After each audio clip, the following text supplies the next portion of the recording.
है welcome viewers, my name is pharma boy और मैं एक फार्मासिस्ट हूँ। आज का वीडियो थोड़ा सा हमारा सीरियस टॉपिक के ऊपर है, जो कि है कफ सिरप। रिसेंटली अगर आपने न्यूज़ देखी होगी तो वहां पर राजस्थान में छोटे बच्चों की डेथ हो गई कफ सिरप पीने की वजह से, जिनकी एज 5 साल से कम है और कुछ बच्चों की 5 साल से ज्यादा है। तो क्या कुछ पॉसिबल केसेस हो सकते हैं जिन चीजों की वजह से इन बच्चों की डेथ हुई होगी? उसी चीज को आज हम इस वीडियो में डिस्कस करेंगे, ताकि आप भी एज अ पेरेंट कुछ चीजें समझ सके जब भी आप बच्चों को कफ सिरप दे। तो शुरू करते हैं वीडियो को। सबसे पहली चीज, मैं भी एक फार्मासिस्ट हूँ, मुझे भी एक्सपीरियंस है। मैं फिलहाल भी गवर्नमेंट हॉस्पिटल में जो है वो इसी मतलब फार्मासिस्ट के तौर पर काम कर रहा हूँ। सो मेरा भी कुछ एक्सपीरियंस इसी से रिलेटेड शेयर करूंगा। शुरू करते हैं वीडियो को। बच्चों की डेथ हो गई कफ सिरप पीने की वजह से, जिसमें एक्टिव इंग्रेडिएंट जो था वो था डेक्स्ट्रोमेथोर्फिन, जो एक टाइप का कफ सप्रेसेंट है। कफ सप्रेसेंट का मतलब है कि हमें जो खांसी की जो चाह होती है, उस चाह को दबाने के लिए जो दवाइयाँ काम करती है उसे कहा जाता है कफ सप्रेसेंट। ये दवाई काम काम कहाँ पर करती है? दिमाग के ऊपर और हमारी स्पाइनल कॉर्ड के ऊपर। तो फर्स्ट केस सिनेरियो के बारे में बात करती है, एक्सेसिव दवाई देना मतलब ओवरडोज। अब देखिए, जो भी दवाइयाँ हमारे इस ब्रेन एंड स्पाइनल कॉर्ड के ऊपर काम करती है, अगर उसका एक्सेसिव डोज दिया जाए तो उसमें जो है वो पेशेंट को बहुत ज़्यादा नींद आती है, और नींद आने की वजह से अगर हार्ट रेट और अगर बीपी वगैरह लो हो गया तो नींद में ही जाने के चांसेस होते हैं। तो ये हुआ पहला सिनेरियो। अब देखिए, इन बच्चों की केस में शायद से ऐसा हो सकता है कि अगर उनके पेरेंट्स ने उन्हें एक एक्स्ट्रा डोज दिया होगा तो उस चीज की वजह से भी बच्चों की नींद में जान चली गई होगी। ऐसा भी हम जो है वो प्रेडिक्ट कर सकते हैं। मैं किसी भी तरह से ये नहीं कह रहा हूँ कि ऐसा ही हुआ है। मैं सिर्फ अपने एक्सपीरियंस के अकॉर्डिंग कुछ चीजें जो है वो मुझे लगता है ऐसा हुआ होगा, ऐसे सिनेरियोज आपके साथ शेयर कर रहा हूँ।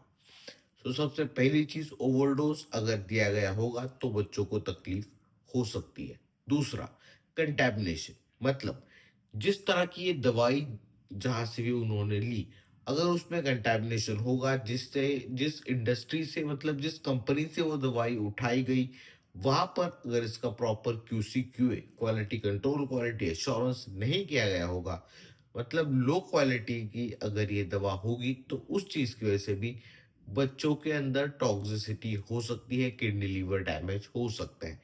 सेकेंड पॉइंट, पहला था कि ओवरडोज, सेकेंड था कंटेमिनेशन। देन तीसरा जो पॉइंट है वो है पॉली फार्मेसी, मतलब इससे पहले बच्चों ने और दूसरी कौन सी दवा ली, और मेडिकल हिस्ट्री भी हम इसमें इंक्लूड कर सकते हैं कि बच्चों को इससे पहले कौन सी प्रॉब्लम था, उनका लीवर किडनी अच्छी तरह से वर्क कर रहा था या फिर नहीं।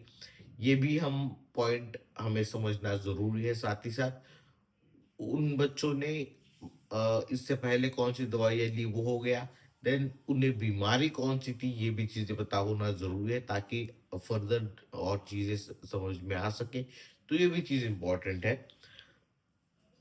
तो आपको एज अ पेरेंट ये चीज समझना जरूरी है कि बच्चों के अंदर जो किडनी लीवर के अंदर कुछ एंजाइम्स होते हैं जो कि इन्हीं दवाइयों को डाइजेस्ट करने का काम करते हैं। अगर वहां पर बच्चों के अंदर वो एंजाइम्स प्रेजेंट नहीं होंगे तो ऐसी दवाइयों की थोड़ी सी भी एक्स्ट्रा डोज देने की वजह से उनकी बॉडी के अंदर टॉक्सिसिटी होकर किडनी लीवर फेल होने के चांसेस होते हैं। तो इस चीज का भी ध्यान रखना है, और आपको भी एज अ पेरेंट इन चीजों का ध्यान रखना है कि जो कप सिरप मार्केट में भी मिलते हैं, हमारे अस्पताल में भी हमने कप सिरप देने की जो लिमिट है वो रखी है 18+, ताकि छोटे बच्चों के ऊपर इसका कोई भी जो है वो डिसएडवांटेज उन्हें फेस ना करना पड़े।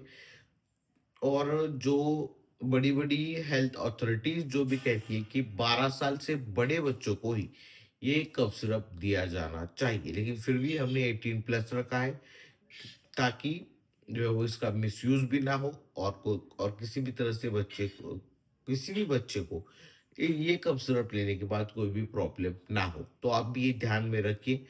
5 साल के छोटे बच्चों को किसी भी तरह से कोई भी कफ सिरप मत दीजिए। अगर खाँसी की प्रॉब्लम है, तो उन्हें भाप वगैरह आप दे सकते हैं या फिर घरगुती काढ़ा वगैरह आप जो बनाकर दे सकते हैं। कफ सप्रेसेंट से और किसी भी तरह की कफ की दवाई से दूर रखिए अपने बच्चों को।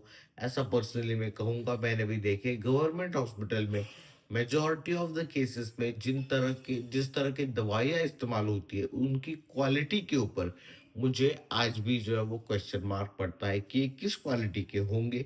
क्योंकि देखिए, यहाँ पर मल्टीपल चीज़ें होती है। काफ़ी सारे लोगों को कफ सिरप अपने बच्चों को देने के बाद फ़र्क दिखाई देता है और काफ़ी लोग जो है वो इसके अगेंस्ट भी है।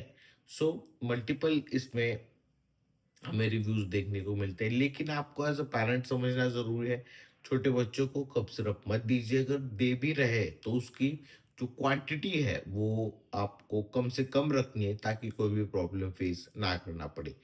आई होप वीडियो समझ में आ गया होगा। रिसेंटली ये केस हमारे सामने आया, न्यूज़ में ये चीज़ दिखाई गई। सोचा इसके बारे में आपको भी बता दूँ, आपको भी थोड़ी बहुत इन्फॉर्मेशन इसी चीज़ के बारे में प्रोवाइड कर दूँ। बस आज की वीडियो के लिए इतना ही। कफ सिरप देते वक़्त ध्यान रखिए, डोज़ छोटे बच्चों को ज़्यादा मत दीजिए। 5 साल से अगर 5 साल के अगर अंदर आपके बच्चे हैं, तो अवॉइड कीजिए कफ सिरप को। फिर मिलते हैं अगले वीडियो में। मेरा नाम है फार्मा बॉय। फिर मिलते हैं अगले वीडियो में एक ऐसे ही इन्फॉर्मेटिव नए टॉपिक के साथ। Till then keep watching Pharma Boy and finally thanks for watching.